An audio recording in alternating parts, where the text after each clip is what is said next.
Hello, and it's probably too late to say Happy New Year, but I'll do it anyway.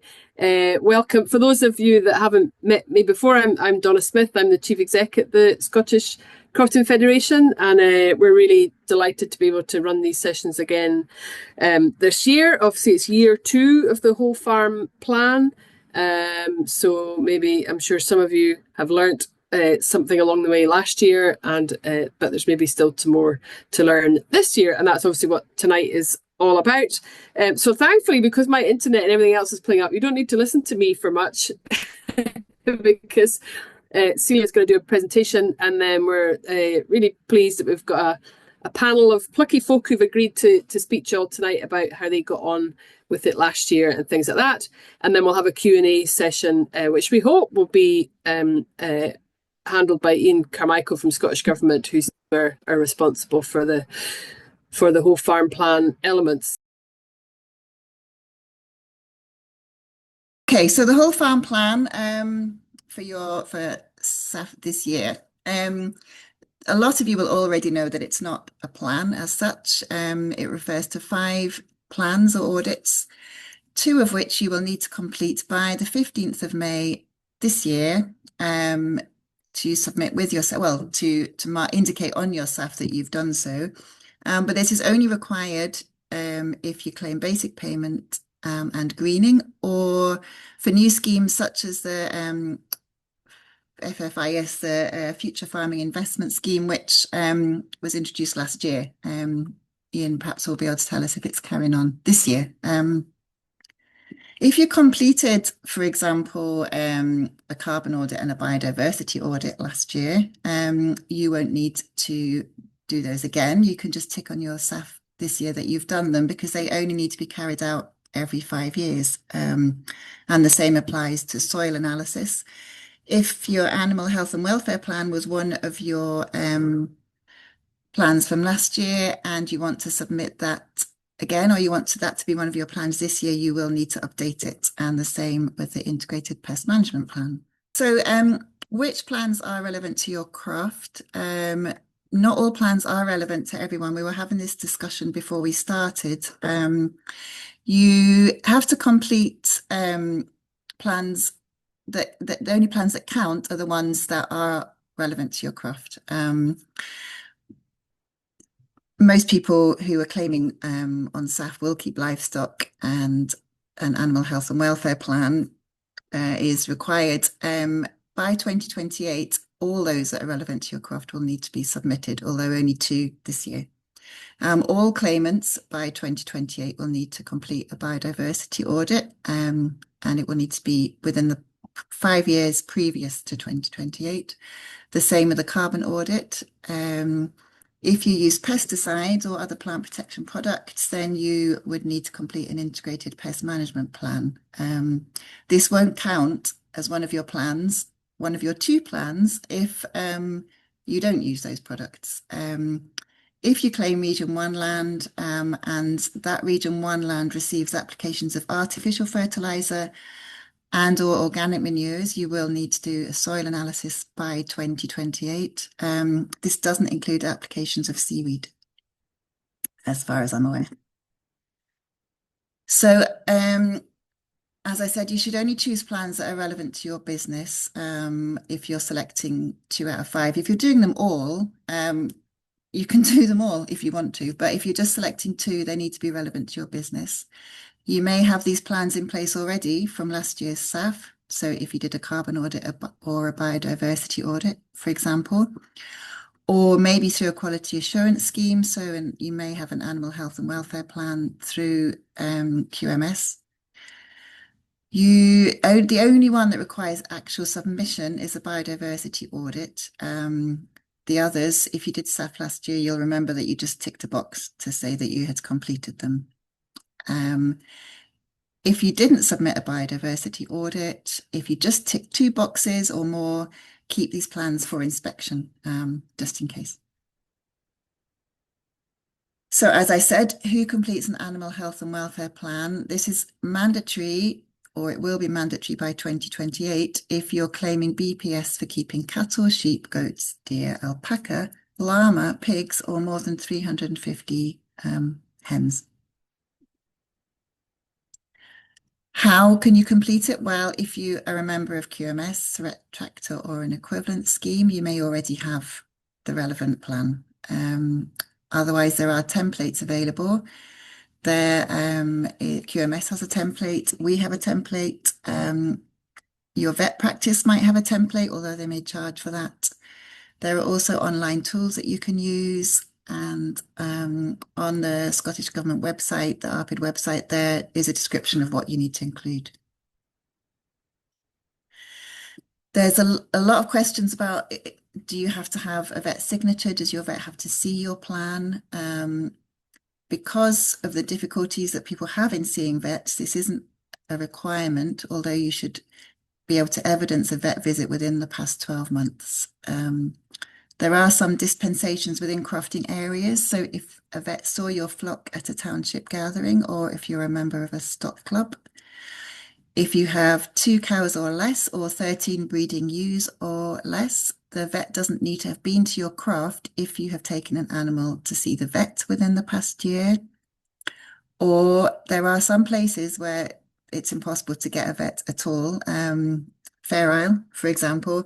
And if you can't access a vet in person, then evidence of a telephone or a web call is sufficient. Biodiversity audit will be mandatory for all claimants of BPS by 2028, unless you only claim for seasonal land. It's essentially a habitat map. There are a number of ways of completing this. You can complete the habitat layer of ARPID's land parcel information system, or you can provide the ARPID land mapping team with a habitat map and identification key. And this can be a physical map. It can be paper that you send in the post. You can just provide a list to the ARPID land mapping team of all your field identifiers and their primary habitat. And they have information about what habitats they're looking for. Or you can take part in the new pilot of the Nature Scot Farm Biodiversity Scotland app. I don't know whether the full app is up and running for everybody as yet. And I think that, again, something hopefully Ian can answer. The carbon audit. This will be mandatory for every croft business that claims BPS by 2028. This is one where people struggle to perhaps do themselves or think they can do themselves. But there are tools that you can use. The Agriculture is supposedly free, but only for a 3-month trial period. But that does give you time to complete the audit, and then it's valid for 5 years. There's another tool that I know a lot of crofters have used called Farm Carbon Calculator. And it'll be interesting when we talk to the crofters panel to see who used what. These tools, if you use the free versions, don't give you recommendations, but you can probably work out what those recommendations might be, either from a bit of research from the tool, or you can pay an agent for that information. If you completed a carbon audit in 2019 for the beef efficiency scheme, this will need to be updated for May 2026, because obviously that is out with the 5-year timescale. Integrated pest management plan is mandatory if you use plant protection products, e.g. pesticides, herbicides, insecticides, nematicides, slug control agents, and plant growth regulators. But if you use these in your garden and you don't claim your garden under BPS, then it doesn't apply. It's just on the land that you're claiming for on your SAF. There is a free online tool that is offered by the Plant Health Centre, which I understand is quite straightforward to use. If you're a member of Scottish Quality Crop or SOPA or the Soil Association, then the plans they have would meet the requirement. A soil analysis will be mandatory by 2028 if you claim for Region 1 land that receives applications of artificial fertilizers and or organic manures, not including seaweed. And for the purposes of your whole farm plan, you just need to measure pH, potassium, phosphorus, and soil carbon. You might, if you have used PSF funding for your carbon audit, you're also required to do soil analysis. So I think some of you might have got a soil analysis that way. But as I say, it's not mandatory unless you are applying fertilizer and organic manures. Soil sampling can be carried out by you or by an advisor. It must be analysed by a lab. So this is where you will have to pay, although it's not, generally speaking, it's not a massive amount of money. And you can get this through PSF, although I think that is now finished. So Ian might be able to tell us if there are any other schemes coming up that will support you financially with soil analysis. As I said, it must include details on pH level, phosphate, potash, and carbon. You should retain a record of your soil analysis results and any action that you have taken. So that's nearly it. Just to repeat, you only need to carry out the audits and plans that are relevant to your crofting activities. And if you're just doing 2 out of the 5, they need to be relevant to your crofting activity. You can carry out all the relevant plans yourself without paying an advisor, although there is a cost to soil analysis. It is not required to demonstrate improvement year by year. You may already be doing everything you can. And looking ahead, as I've said, by 2028 at the latest, all businesses will need to have all relevant plans and audits in place. By 2028, a nutrient management plan may also be included as a whole farm plan requirement. And Ian might be able to say more about this. In future years, complying with a whole farm plan could also be required for other funding, for example, CAGs. Okay, thanks for that, Celia. So that's a good overview, and hopefully this year that does all feel a little bit more familiar for folk following last year. But we've got an advantage this year in that last year really we were relying on people in the Scottish Government to assure us that everything was okay. This year we've got our panel of crofters that have agreed to speak to us about how they got on. So I guess you guys are just going to each talk to us for a couple of minutes about what you did and how you found it. And so I'm just going to go through them in the order that I have them on the agenda. So Peter, that puts you up first. Do you want to take it away? Hello, folks. Féiscear Ma. My name's Peter McQueen, and Cannach, my partner, and I are at Croft 2 in Glenshealach in Oban. And yeah, I guess to be honest, last year when we faced doing this, we were a wee bit daunted. But don't be daunted because actually, when you start digging into it, it's not as scary as maybe it seems.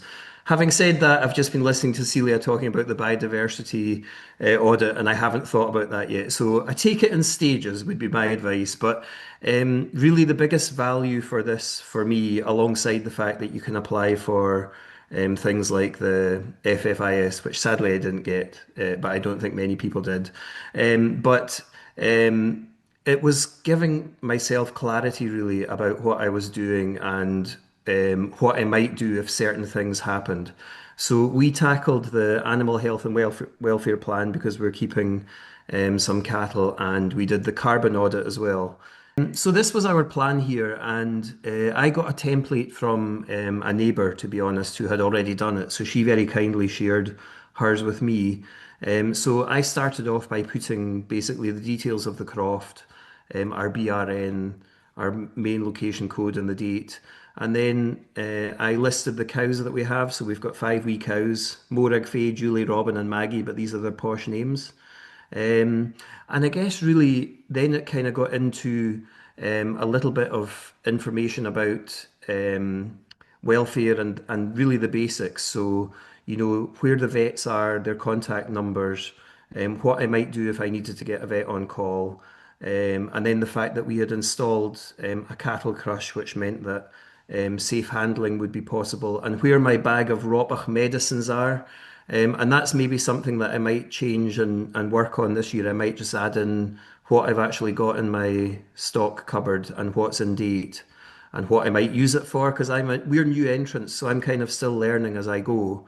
Um, but then alongside those kind of things, I started to lay out the basics, things like what I actually do, my weekly visual checks, and when vaccinations are due, um, the fecal egg count based worming systems that I started trying to dig into and learn about, hoof checks, nothing fancy really, just kind of laying out my consistency and showing that I understand. And I think probably a lot of these things might happen organically over the fence with neighbours and people remind each other. But for me, this was really good to kind of lay it out. And I think that's probably what they're wanting as well.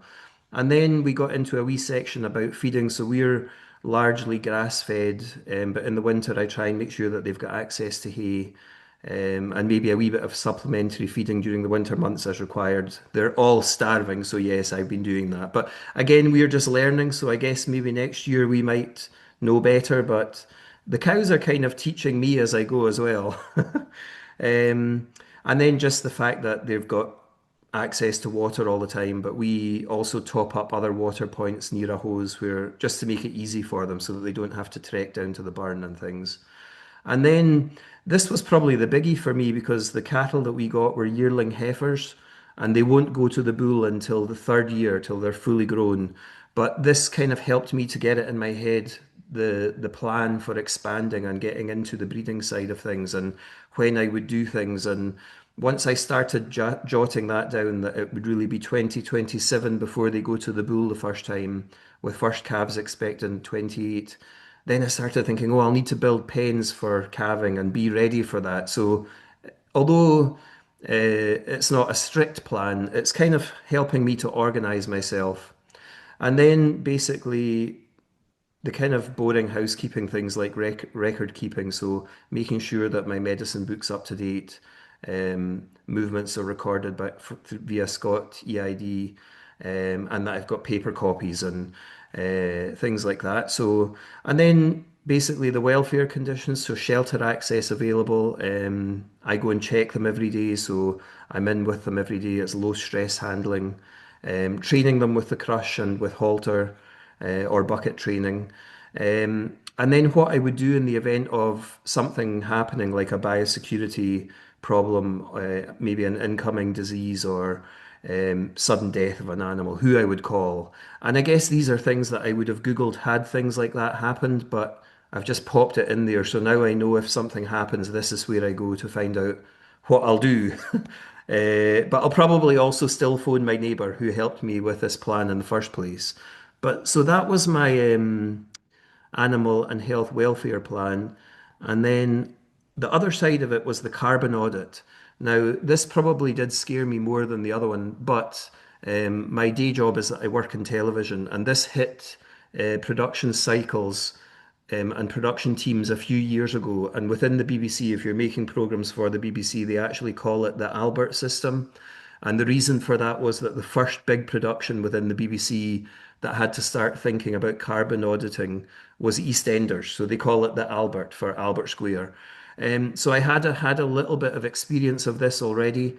And I think if you're preparing one of these, don't overthink this because crofting by definition tends to be low emissions and but just lay out what you're doing and think about where your carbon or your emissions might be coming from. So for us, the Highland cattle, it's very low numbers, but methane, apparently that's bad for the ozone layer. But I am planning on expanding, so we've got 5 cows, so it's going to be low numbers of expansion, and I haven't got enough ground to keep them all, so we'll be passing them through. So yeah, so I listed the cattle, planned expansions there, and then our vehicle and our fuel use, the house being double glazing and SIPS panels and well insulated, access to a small digger.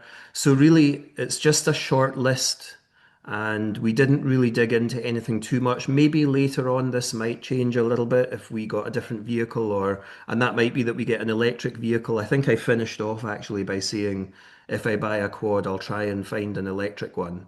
Uh, and I've been having conversations with people like the Woodland Trust about maybe getting some trees, so I put that in there. Um, just how our water works and it's burns and natural springs that are on the croft, but we've got ditches that we're opening up to try and improve water access. Um, Yeah, so I really didn't dig too deep into this because I think Crofting by Nature is already doing this, but it's basically a list of our output. So then breeding cattle for meat, potential sale of stock from maybe 2030. We grew tatties last year, so we're contributing to local food networks. My dad ate most of them.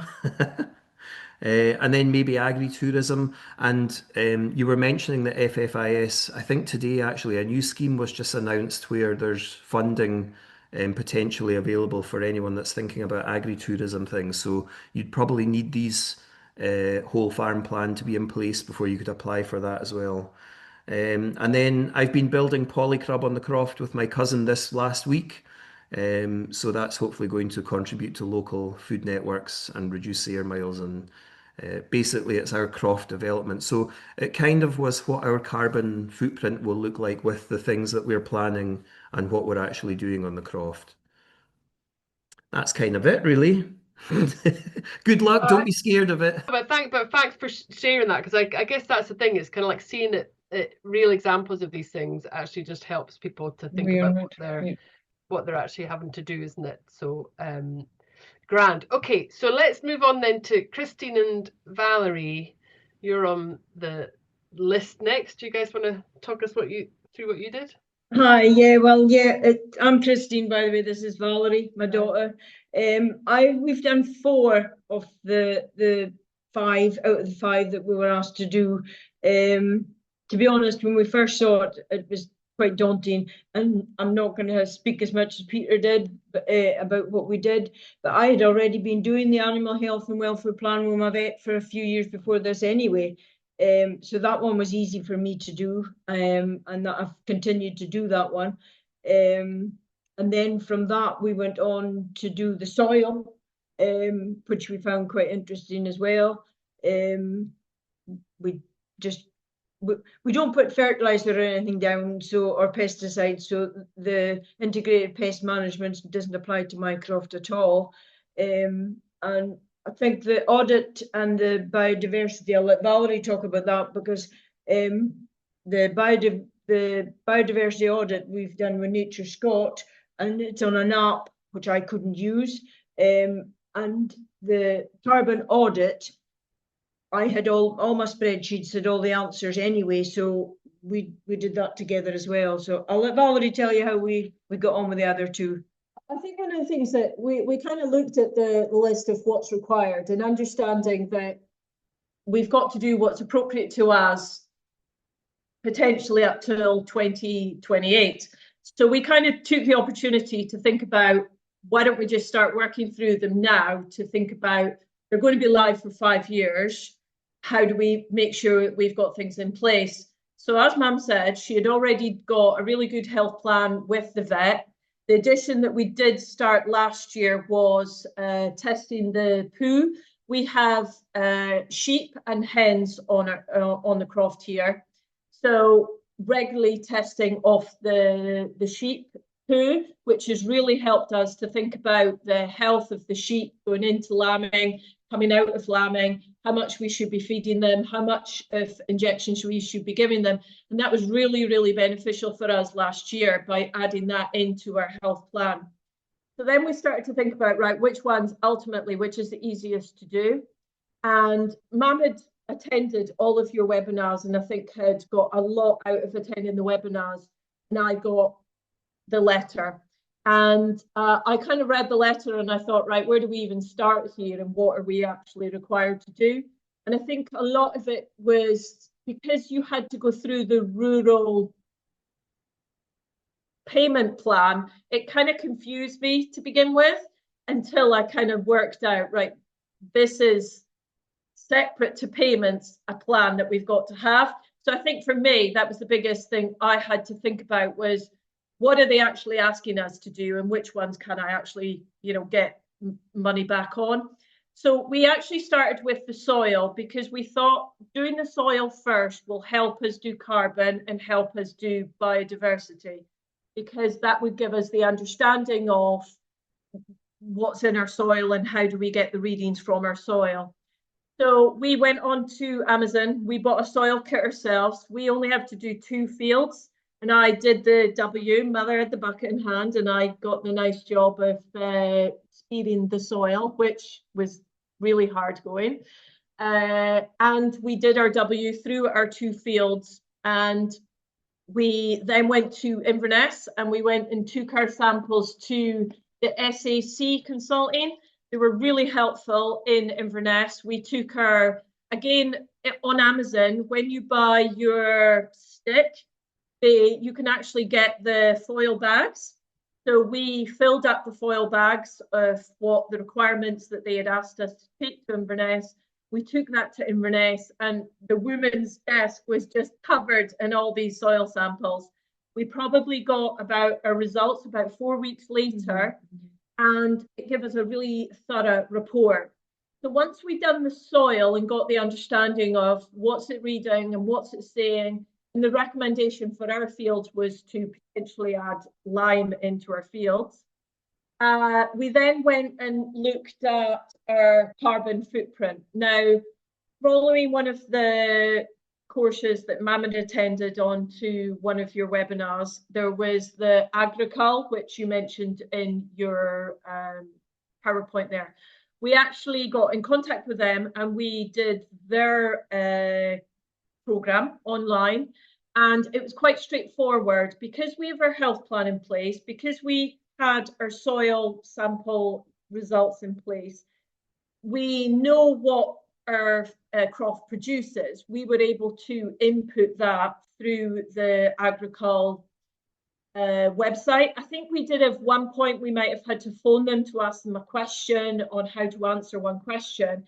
And the report was actually really good, and it gave us a really solid report on the output of our carbon, on everything that we do on our croft, which I thought was really, really interesting to understand the impact of the sheep and even the hens have on the croft was really, really interesting. So following that, we then went on to do our biodiversity report and thought about, again, the tools that you had recommended us to use. And I personally thought the NatureScope app was probably the easiest one to do. I signed up to the app on man's phone and on the computer. And I was able to quite simply identify on the app and play with the app to work out through their categorizations of what are our fields, what is our hill land, where we've got trees, where we've got burns. The detail on the NatureScope app was really, really good. We just put in your Crofting number, and it gives you a list of everything that all the land that you've got for your croft. And then you're able to just click in the field and identify how that field is made up. It was quite straightforward. We did do a bit more work with the NatureScope. They did a further trial, but we only have, we're quite small here, and we're looking for more fields information than what we currently do. But it still enabled us to complete the information and have a bit more understanding about how our fields are working, how our hill works, and opportunities that we could potentially have in the future for how we look after the land and how we can move forward with the croft. It was really, really interesting. So I think that kind of takes us to the 4 that we have actually completed.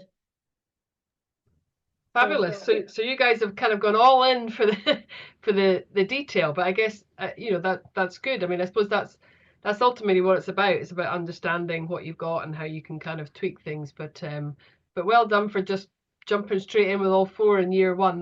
That's pretty good going. Fabulous. Okay, thanks for sharing that. So then next up we've got Neil McLean. Neil, do you want to tell us about your experience? Yeah, that's you. Yeah, cool. Yeah, that's it. Yeah, so that was very impressive from Christine and Valerie, and from Peter as well.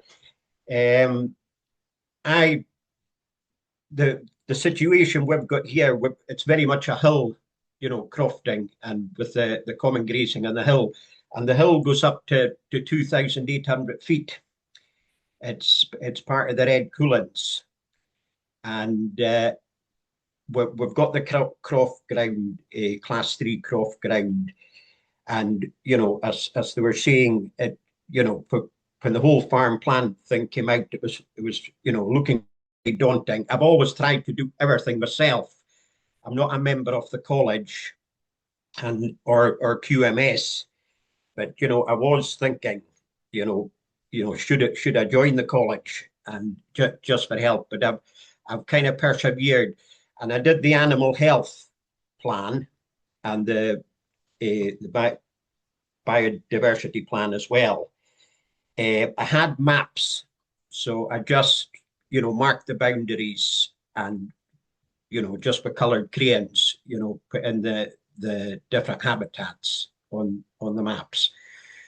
As I say, we don't do cropping, you know, we don't use fertilizer. It's just really grazing purposes. But I would like to expand on that and go on to the rural payments site. You know, you know, the webinars, they were very, very helpful.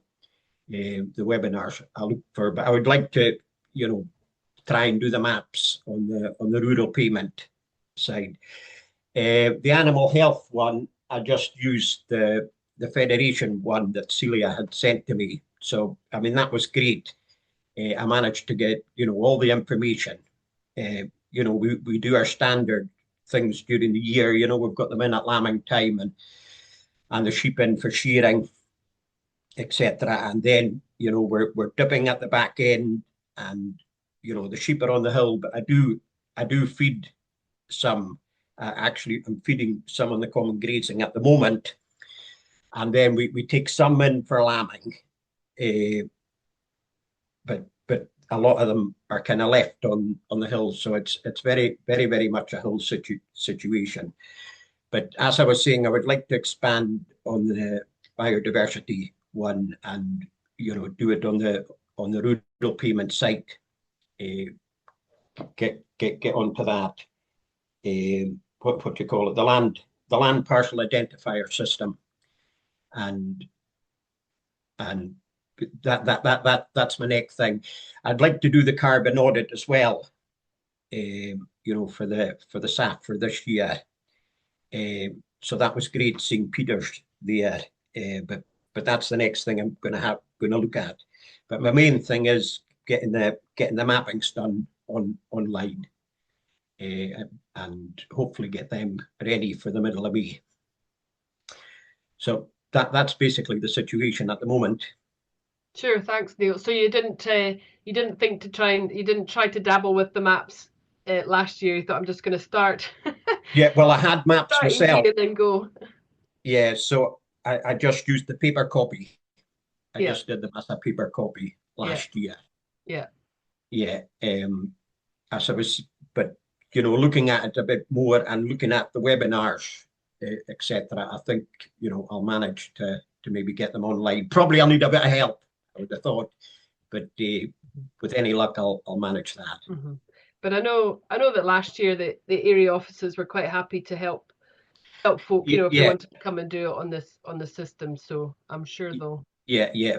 I've looked at the Nature Scotland site and the QMS site as well. Mm-hmm. So, you know, just getting information from there. Mm-hmm. Yeah. Great. Okay, thanks, Neil. And then we're going to come to Mr. Murdy, Donald Murdy. Hi, thanks, Donna. Been very interesting to listen to people so far and what their experiences are. Just a bit of background. I mean, we're, I suppose you could say we're semi-retired up here. We're in our 70s, and so we don't anymore keep breeding livestock. We've got right up at the very furthest northwest corner of Skye, next up Harris, we've got 5 hectares region 1. What we do is we've got a residual small number of our own sheep, but we do take in lambs from a young crofter that runs basically a crofter plate business of raising and marketing Hebridean lambs. Aside from that, we've got we continue with our wee horticulture business, but of course that doesn't come into basic payment eligibility, but we'll still do that. And our common grazing share, we've got very small common grazing share, and that's let out on an annual basis to another young crofter in the township. So that's basically our situation. What we did was we produced an animal health plan, and I was very, very interested to listen to Patrick there, because ours is very simple and basic. It's just over one side of A4, so it's a bit similar to what Patrick did there.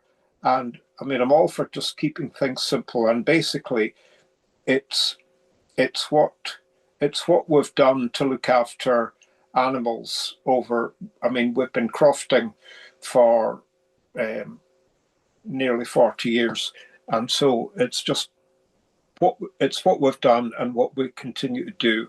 And it's not been inspected, it's not been looked at by anyone, but I don't know what else they could really ask for, because it's all in here, this one and a wee bit sides of A4.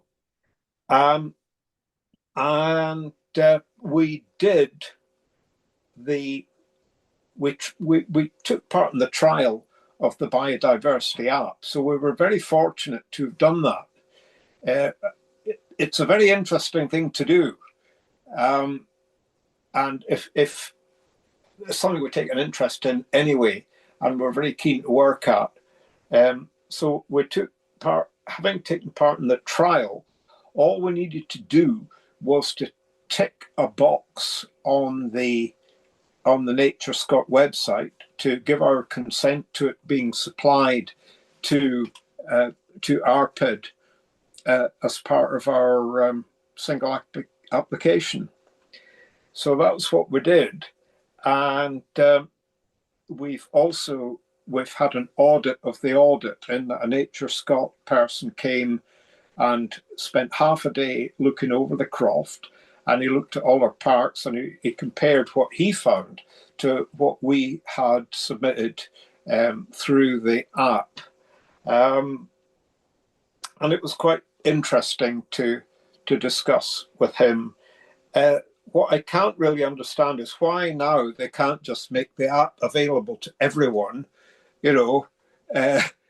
instead of going into another trial, and make it easy for everyone. Because it is fairly easy, and it's also it stimulates your thoughts about how you can improve things, and how you can improve habitats. And so, if you're at all interested, it just is a pleasure to do. So why can't they just let everyone have this for this year and get on with it? Because it's not perfect. It needs a bit of fine tuning yet. I mean, it comes up with some perverse results that they say, well, that having old stone walls and rock outcrops is poor for biodiversity, which, I mean, is just the kind of counterintuitive, and I've mentioned that to them. Yeah, I mean, so far so good. That's what we've done. But it's as far as especially the livestock health plan. It's not been seen by anyone. It's not been inspected by anyone. We've just had to tick a box to say that we have it. So we really don't know if we've done it right. We've done the best we can, and we've just done what we do. And hopefully they'll be happy with that, but we don't know. So that's really where we're at. And as lots of people have been saying, it's not something to be scared of, but we did have the advantage with the biodiversity audit that we got a free pass into it because we trialed the app. So that's it basically. Yeah, thanks, Murdy. And yeah, I actually in saying that, I haven't heard any updates recently from Nature Scott about where they're at with releasing the app more generally. I don't know, Ian, maybe when you start chatting whether you know anything further on that, but we should probably try and find out, because I think it is, as you say, I mean, a couple of people have said it's quite simple to use the app, so it would be good to get that rolled out on a wider basis. Okay, so we'll move on then to the Q&A. So as I said earlier, we're joined, so we've got our panel here of crofters who've all given everything a bit of a bash, and then we're joined by Ian Carmichael. Ian, do you want to just kind of say hello? Those of you that were on the webinars last year will have met Ian already, but we're very pleased that he's agreed to come back and help us out tonight. So I don't know, Ian, whether you want to start with just saying hi and maybe a bit of feedback on what you've kind of seen and heard, and then we'll maybe take questions. While Ian's doing that, if you've got questions, you can either put them in the chat. We've got some pre-submitted questions that we'll make sure we cover off, and otherwise, if you're brave enough, you can virtually raise your hand as well. So Ian, hello, good evening. How are you? I'm well, thank you. Thank you very much for inviting me along, and apologies all who have seen me before for having to put up with me again. I think it's really good, everyone, that all the presenters that told their story, and really interesting to hear. On the Nature Scott app, I don't really have an update. Yes, I know it's in for trial. I think, Murdy, you kind of hit the nail on the head of why it's not been rolled out so wide, just because there are some teething problems that probably not be very helpful to see, especially that one about dry stone dikes not being good for biodiversity. I'm sure there'll be other gremlins in there. So it's another trial this year. So what has happened up until now, it's been small numbers of volunteers, or not volunteers, or guinea pigs, I can't really think of the right words, but trialists that have been using it. I think Nature Scott just want to stress a bit more to put more pressure on it with more users, etc. And iron out these little teething problems that you've kind of identified. And especially, the big message from me, and I think it was coming across maybe from Christine, and her daughter, sorry, I didn't catch her name, was these plans and audits aren't for us, aren't for the government. They're nothing, they're for your benefit, for your croft, for your, just to get you thinking and getting you identify the ways that you can improve things, make yourself more efficient, and eventually what it'll do is leave you with more money in your pocket that you're not, potentially you don't realise that you're spending money that you may not need to do. So it's not, they aren't, I suppose, and it maybe it leads on to the question, they're not, although they are a requirement of basic payment, and they will be for other schemes going forward, they're not really for the government. It's for you to understand what's in them and think about taking action if there is anything to improve the way you run your croft. I think that would be the key message for me is, as a farmer's son, I've got that practical background in it. And I was saying, and even this morning or this afternoon, I was having meetings with colleagues, and I was saying, look, the information in them isn't for the government. It's nothing really. It's for the individual, the farmer, the crofter. It's their information, and for them to act upon it. So, Donald thinking, or if your animal health and welfare plan is personal to you, as long as you're getting something from it and you're identifying if there's issues, you're doing additional treatments to your sheep or whatever, then that's the key. Is it'll help you understand your animal health and welfare and make improvements. I think that's what the key I would give across to you is don't think of it as something just because the government's pushing it down your throat. More, it's getting you thinking and getting some benefit out of it for yourself, not just say, oh, I've done it and it's on the mantelpiece or it's in the, you know, on the bottom of the bookshelf or under the TV or whatever, that you pay it. You take time and look at it and understand what it's actually trying to tell you. Because so I mean that was one of the questions, obviously, wasn't it, about the benefit? And I guess the other question is, you know, that obviously it is linked though to receiving your payments, so it is extra paperwork therefore that needs to be done. So you know, it probably feels sometimes a little bit overwhelming to focus. We've, you know, sort of heard a few people, it's a bit scary to start with, but so, you know, I guess people say, well, why should I, if it's just for me and the government aren't going to look at it, why should I bother? But can you maybe explain why it's linked to getting your payment, you know, why it's becoming a requirement? So you know, the back, you know, it was introduced an additional conditionality as part of as we move into the new transition of the new payments program. As you probably will be all aware, you know, we're going to be moving into a stage where 50% of the funding will be environmental related, and it is to show that get farmers to become more efficient, doing more for the environment, or understanding what they are already doing for the environment and what their farms and crofts do. Because at the moment, you know, we've got two sides.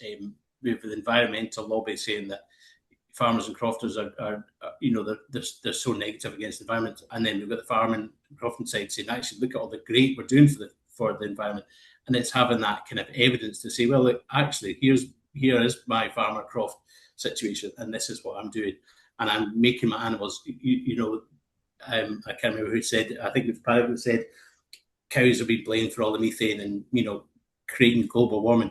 Well, there you go. You've got your carbon audit. You've got your animal welfare plan that's showing you that you're, you know, how you can make your animals, or the piece of paper that's identifying any issues that could be potentially making you less efficient, making these animals produce methane that's not producing a calf or a lamb for carbon audit, etc. That's identifying where your hotspots are in terms of carbon. So you've got that evidence to show, or Scottish agriculture, Scottish Crofting PLC, Scottish, whatever you want to call it, has got that evidence there to say, look, we aren't the bad people, you know, we are the custodians of the land.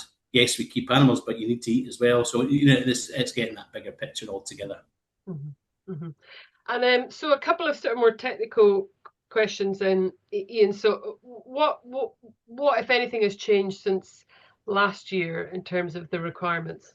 Absolutely nothing. We've kept it the same. So we are in this transition period. You know, so we're heading to 2028. There was a good uptake last year.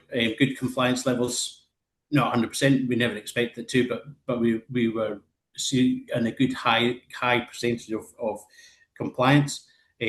So farmers and crofters really engaged with it. So we're continuing with that. But it's almost like 2028 is not that, you know, 2025 soon disappeared and 26 is upon us, 28 will be upon us. And it's almost that saying, well, so yes, there'll be no financial penalties or no penalties for non-compliance. However, the longer you leave it and don't start even doing one or two, or, you know, getting there, 2020 it'll be upon us, and it'll be, you know, bigger hill to climb, basically. So nothing has changed. It's still the minimum of 2, and it just applies to BPS or any new schemes that may come out this year. Next year, I was going to say this year.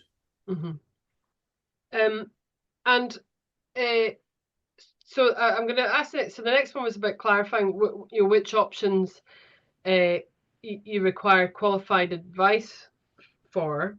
But I also want to tie that into, and maybe we can bring in some of our crofter panel as well about the carbon audit side. So I think that's probably one of the ones that people maybe find the most daunting or the most challenging. And obviously Peter showed an example of what he did. It would be good to get your perspective on whether that would be enough, you know, to sort of satisfy the final requirements. But also we're aware of, you know, a lot of people feeling like they need to pay for an advisor to help them fill in the carbon audit. So I guess the broad question, you know, should we be getting qualified advice to do it? And then the sort of follow up is, where do we sit in this carbon audit? And maybe if the guys on the panel who've done the carbon audit, because Christine and Valerie, you would have done the calculator, maybe you could share a little bit more about how you find you found that yourselves. But so I'll come to Ian first. Sorry, that was a bit waffling, but so the only one, so is, and I think again, Valerie touched on it, is your soil analysis. You need to get pay to get your samples taken, or potentially if you buy a fertilizer from a company, they may do it for free. So that is the one that'll cost. In terms of carbon audit, yes, you can do it yourself. Yes, it will take a bit of a lie. It probably will take a bit of head scratching, but you know, just getting your numbers in. But there shouldn't be anything that you don't actually know. But it might take a bit of time to do. But you can do it yourself. Should you pay for it yourself? So what you'll get out of it is recommendations for what you need to do, or what you could do to improve it. Now, I'm not sure the standard of these recommendations, how relevant they may or may not be to your farm and croft, but what if you do it yourself, what they will show you is where, I'm just talking about agriculture, for example, it'll show you like a pie chart, and it'll show you a big red bit of maybe your sheep, maybe your cows, maybe whatever, where the biggest greenhouse gas emissions are. So it's almost like, so the way I see it is you tie it in, you say, oh, right, it's my cows. Okay, so the next thing I go to is looking at animal health and welfare plan. It's looking at your carbon index, your lambing, whatever it is, and saying, okay, so that's what it is. And then that's maybe where you have that conversation with a vet, a neighbour, or whoever, to say, my land percentage is down. Have you tried? What did you try to increase? And it's that almost, it's using that as your kind of almost your starting point to identify if there's any hotspots within your crofting activities that could lead to make it better. Like similarly with soil analysis, if you do apply fertilizer and you don't analyze your soil, the chances are, maybe your fertilizer spinner setup that has been since the day you bought it, and you might not be applying the right amount for what your grass needs. So it's understanding that, these kind of things that actually in the long run will save you money, and cut down either your fertilizer use, or you'll get better yields of hay or silage or whatever it is, or better grazing quality. These are the things. It's that, that's the way I try and think about it. Is it's not, and I keep saying it's not for the government. These things will benefit you. A lot of people, you may be already doing these things as standard, especially soil analysis and things like that. But it's getting that into kind of routine to get you thinking and help you basically make you more efficient. So can I just check? So what Peter showed us then, that kind of written down plan, is if he got inspected, would that be enough, or do you really need to move it on and say, well, because obviously that laid out quite nicely, like where he'd thought about it, but do you really need to then run that through a calculator to get the No, we'll not run it through the calculator. So Oh, you've gone on mute, Ian. I was doing that all today, and I was blaming batteries, but it's not bad. It's I'll keep harping on. Sorry, I'm just a broken record. This is not for government to mark your homework.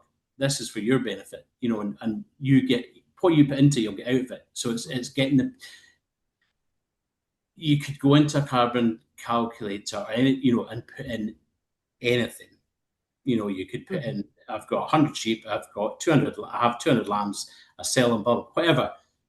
That's of no use to you. You might as well not do it, because what you want is to get the report out of it that actually shows you what's potentially needs fixing or could be made better. So we'll not mark your homework. We'll say, have you, Donna, you've ticked in your SAF, you've got a carbon audit, can we see it? And it would just basically see that you can produce it, and that the date, it's in date, and that is it. We're not going to go through it line by line and go, oh, you shouldn't have done that. That's, it's for you and your croft, and it's personal to you, and get that. So potentially in the future, we may say, okay, when you did your carbon audit in 2025, what was your carbon footprint? And then maybe in 2028, say, whenever you renew it, to say, and what's your carbon footprint now? And carbon footprints can go up and down. It's, because if you change, if you put like he's got 5 cows and he jumps up to 10, of course his carbon footprint, because, it's all these things. So it's not as if you're going to get penalised, because your carbon footprint's going up. It's just that whole thing of saying, right, that's where we're going to. So that's yeah, you can rest assured we're not going to come in and go, that's rubbish. We'll just make sure that it's been done to the relevant standard, i.e. the PAS 2050, etc. And it's indeed. Yeah, so I guess so I guess what I'm really trying to be clear on then is what Peter put up to that right standard. I didn't see it. I couldn't see it. Okay. So, because I couldn't see it from run it through a calculator. What he had done was sort of outlaid on a bit of paper where so his if it inputs wasn't and like, outputs were. Yeah, if it wasn't done, if it didn't meet the minimum standard, i.e. done through a calculator that was PAS 2050 standard, it wouldn't be equivalent. Okay.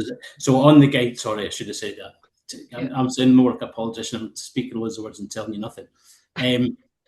Sorry, I shouldn't say that. That's why I keep coming back at you. So there's minimum standards, and the minimum standards has to, and I put it in the chat already, that it has to be equivalent. A tool has to be equivalent of that.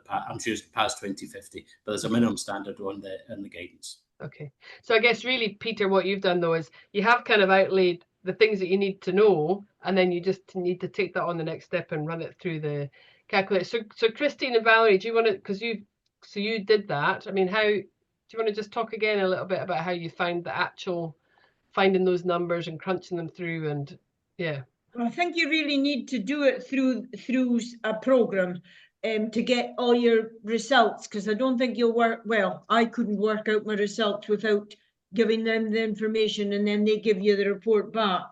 But I'll let Valerie. We used the Agricul calculator, was the one that was recommended, and we got it when it was free, so we did it through, we didn't have to pay for it. Yeah, and basically, because we've got all our details in our welfare and our health plan, we know how many sheep, we know how many hens, we know exactly when we, throughout the season, the numbers change, when we bought in new hens, etc.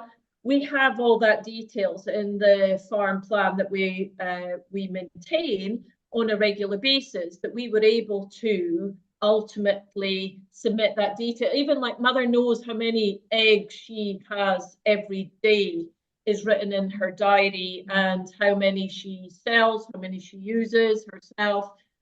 All of that information was what was required to put in with just having the sheep.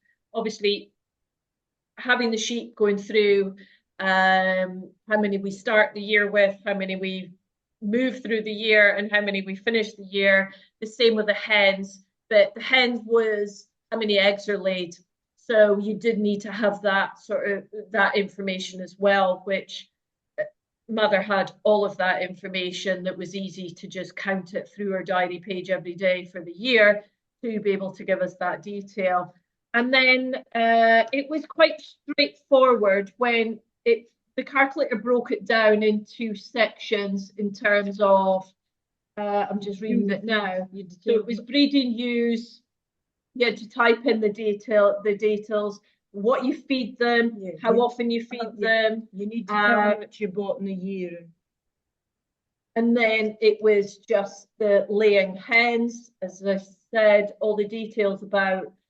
We also had to how often we clean them, what do we use to for their beds, how often are they cleaned, how often are we replacing it, the electricity that we would use.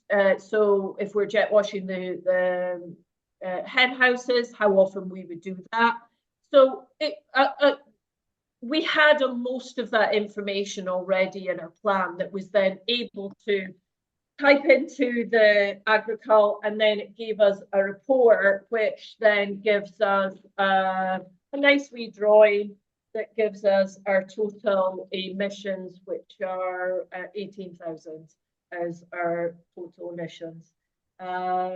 Methane at 77% was what we got out, and then it gives you a nice graph of exactly where those are broken down into to think about how do you think about reducing. So do we not take the jet wash to the hen houses? Do we just use a bucket and a brush type thing?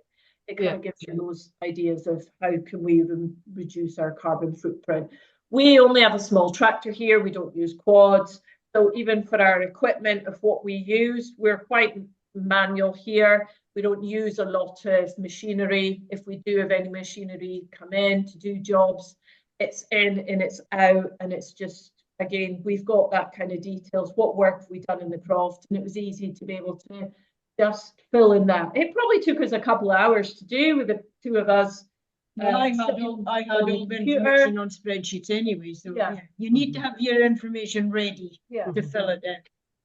But I guess it's quite useful. Yeah, so I guess a way to think about this, maybe, because obviously that sounds like a lot of detailed information, and maybe, you know, some folk will be better at keeping those records than others. But I guess, you know, if we listen to what Ian said there, no one's going to come and mark your homework. So perhaps, you know, a way for people to approach this is just give it a go on your own for the first year, get a feel for the information, and then you can almost then start to record that information better for the next year. And nobody's going to come and check it in the meantime. So it's like if you've made a hash or you're just guessing the first time around, it's fine. You can then put in do it again the second time, knowing what the information is that you're going to have to present, and then just kind of improve it that way, I guess. Rory, I know I haven't been ignoring you. Obviously, we were just kind of stuck in that question, but you've got your hand up, so we'll come to you next. Yeah, it's a question for Ian. So last year I did the animal health plan, and I cheated and asked the college. Well, the college offered to do a habitat map for me, said it was dead easy. It takes them 2 minutes, desk-based. So I kind of cheated and let them go ahead and do that. So I assume they've uploaded that to wherever they needed to upload it to. I've got a lot of wet grazing, so I'd really wanted to check on liver fluke. So I used the sustainable, preparing for sustainable farming thing to finance the liver fluke and the worms for the cattle, which was then used with my vet to do the health plan. So you get 250 plus 250, and I think there was a third 250. So that more than paid to do that as well with my vet. And I thought preparing for sustainable farming was going ahead this year again, because I'd hoped to do my soil sampling and everything through it. So has that changed? It's closing, or it has closed already. I'm afraid the preparing for sustainable farming. It closed at the end of last year. Was the end of that, unfortunately. So I think you're potentially your third, like the third year you're talking about, the third measure you're going to carry out. I think the funding of it has ended, unfortunately, for that. But that was the kind of right way to do it. So the animal health and welfare plan, or doing the identification with your vet, and then preparing your animal health and welfare plan and taking that through. That was the perfect way. Unfortunately, probably 1 year earlier would have been better, so you could have benefited from the 3 years worth of the payments, I suppose. But at least you took the opportunity that was there, so that was good. Us Highlanders are always a bit slow, though. I'm saying us Highlanders are always a bit slow. As my father used to say, there's no hurry north of Perth. Don't be tarring all us Highlanders with that brush, Rory. We've got another hand up. Is it Lolly or Ioli? Lolly, Ioli. Sorry if I'm saying that completely wrong. Hello. Hello. Hello. I'm a vet nurse up in Shetland. And I have I'm very, very, very passionate about this, preparing for sustainable farming and making sure everyone gets the best out of their plans. And I've, in the month of December, probably run hundreds of shit samples because it was never really well publicised up here. And I don't know what to do to better, how do I, as veterinary nurse, with your support, better publicise to our clients how to get the best out of the funding and the plans that are available to them? That's a tricky question, I think, because I would say I'd love the answer to that. So you know, we've done direct mailings to everybody, you know, and it's, you know, grown. It's another letter from the department, so it just doesn't get opened or doesn't get read or whatever. You know, we do a lot of online, which, you know, again, doesn't suit everybody. We put articles in like the Scottish Farmer, etc. But it is getting that local touch, and it probably is, you know, likes yourselves who are kind of having that local farm croft engagement that, you know, the farmers in or vets are out in the farm, they can mention it. It's probably that is the key, is getting that message, or asking if you can help us get that message across, and even selling the benefits of having these things in place, of the benefit of having, you know, understanding your animal health and welfare, or doing routine, you know, shit samples for worms or fluke, etc. For if people just aren't doing them just now. I am definitely leading the charge and doing my very, very best. But I don't know if there's a way that I can connect with you guys post-meeting to discuss a way forward to help the people in Shetland, because obviously very rural, very remote location. And you mentioned Fairale earlier, so that in itself presents a unique challenge. So what I would suggest is our local office in Lerwick is probably get in touch with them, because they would be, you know, a good local contact for even asking them to keep you up to date of anything new or changing that's coming out and out. Probably would be, I would say, is a good starter for 10. Unfortunately, you know, times have changed, and you know, our local offices used to be that, you know, people used to quite often go into them. I think that's almost since COVID. Unfortunately, people really aren't going into our offices the same, or our offices aren't open the same. So we're losing that kind of personal touch as well. So even, if you can make contact with the Lerwick office, but if you want, if Donna or MD can pass on my details, you're more than happy to contact me. Yeah, I would love that. That would be really, really great for our community. And I think it's a really difficult thing. I mean, you know, I've been in this role 2 years now, and I think myself and Celia can probably attest to, you can put out loads of comms, but you still don't necessarily hit the right people, or you don't hit them at the right time, or whatever. So it's a very difficult thing to get right. And like, we've been communicating about this stuff constantly for the last sort of 18 months as well. But you know, sometimes people just miss it. I mean, I found going through the month of December, there were crofters I haven't seen for years arriving with samples, and then I just started racking my brains of people I haven't seen, and I just started phoning people and saying, do you have any awareness that this funding is available to you? Do you know that this scheme is coming in? And there is none. So whether there's something we can do, or I can do locally here, to help people progress into the bright lights of the future. Yeah. I'd love to be a part of that if it's possible. Well, watch this space. But yeah, we can do some connecting and see what can be done there. Grand. Okay. In the chat we've got, for the animal welfare plan, is what is involved in the vet health check when the vet comes to the croft. So Chris, I think you're just trying to check what's the actual requirement there for the vet side of things, for the animal health and welfare plan. Ian? Yeah, so the full details is there, but it is, you know, for probably the crofting situation, it's ensuring that, you know, the vet's been on the croft at some point during the year. Whether you take the opportunity, or it'd be good to take the opportunity just to have a quick discussion over what you have in your animal health and welfare plan, see if they can, you know, identify anything that can help you. Lolly was probably the best person that would answer this question for you, to be fair, compared to me, working a vet practice. So, but yeah, that's what it is. It's getting that kind of involvement from the vet and getting them to oversee it, and you know, getting some advice from them on things you can do or look at as well as part of your as part of your plan. So I'm laughing to see Stephen's put in the chat.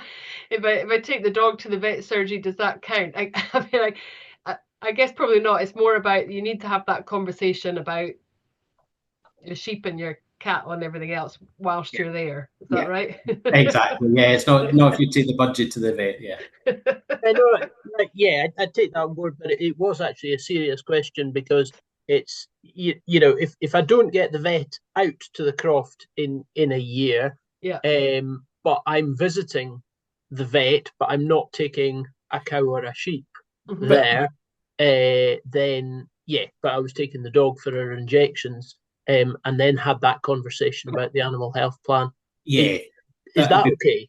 That would be perfectly fine. Yeah, it's not just that you went. Yeah, exactly. So you're there for an alternative or another reason, but you have a discussion about, you know, the animals or the health. Perfect. Okay, thank you.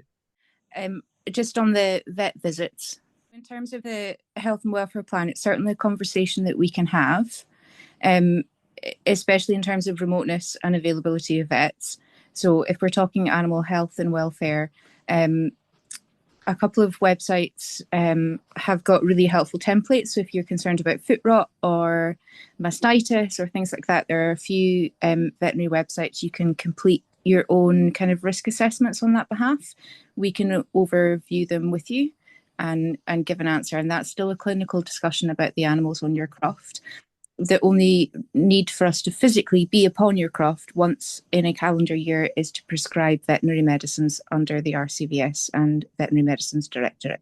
But a conversation is generally okay, for clarity. Yeah, no, thanks for that. That's brilliant. Okay, Murdy, you've managed to unmute while we were doing that. That's partly answered my point. Okay. Is about actual physical attendance of the vet on the croft. I would have hoped that, you know, there was enough flexibility to say that if you had a demonstrable relationship with your vet practice, that would fulfill the requirements. Because you see, if you think about the situation in Sutherland, which I mean, I don't exactly know what it is, but I know that the Rogart vets, who covered virtually the whole of Sutherland, the Rogart vets are shut down, and they covered literally out to Durness and the whole of the west coast. And I don't know what the position is, but I would hope that it's really a point for Ian to take away, is that it just isn't necessarily always possible, especially in that sort of situation where a major vet practice is shut down. It says, I've only just moved to my Bearland Croft in the Isle of Lewis, so I am on a steep learning curve. What do you think should be my initial priorities as I start my new life as a crofter? So I guess this is quite an interesting question for how the whole farm plan might come into play and help someone. So so I'm going to throw that to my crofter panel. If you were advising a brand new crofter starting from scratch, having done what you've done over the last year, where would you say to start? with the whole farm plan stuff. Obviously, we could be here all night talking about where they start with crofting, but probably the biodiversity. You know, if there's no animals on the croft and haven't, you know, he hasn't got any machinery yet, not doing any cropping, just to get the, you know, the boundaries laid out, and, you know, just getting the habitats listed. Yep. Everyone's nodding. Anyone got any other suggestions? What about the soil? Is that a good thing to do right at the beginning? So I would say the soil analysis would be the first one, to understand what's under the ground. And then soil analysis and biodiversity definitely first. Carbon audit, it's a looking back, it's a retrospective thing, so it's what's happened in the year gone past. So until you've probably done your first year of crofting activities, you would not. Animal health and welfare plan, yes, it's good to get that up and running, but you know, if you don't have your animals, then that's it. So certainly I would suggest starting with your soil, because you know what needs to be done, what needs to be improved on the land, and the biodiversity, so you understand. And maybe do the biodiversity first So you're not actually destroying anything by applying lime to some species-rich grassland.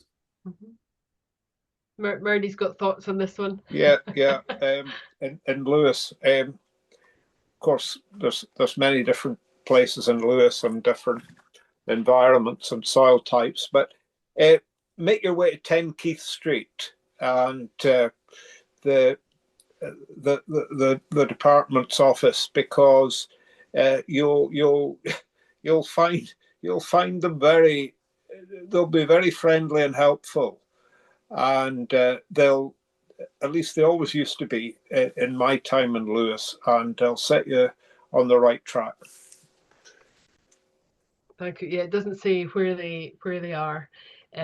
We've got one final question that's popped up in the chat, which is quite interesting. So, does the animal health plan have to involve the whole flock, or can it focus on a part of the flock, such as a few pedigrees?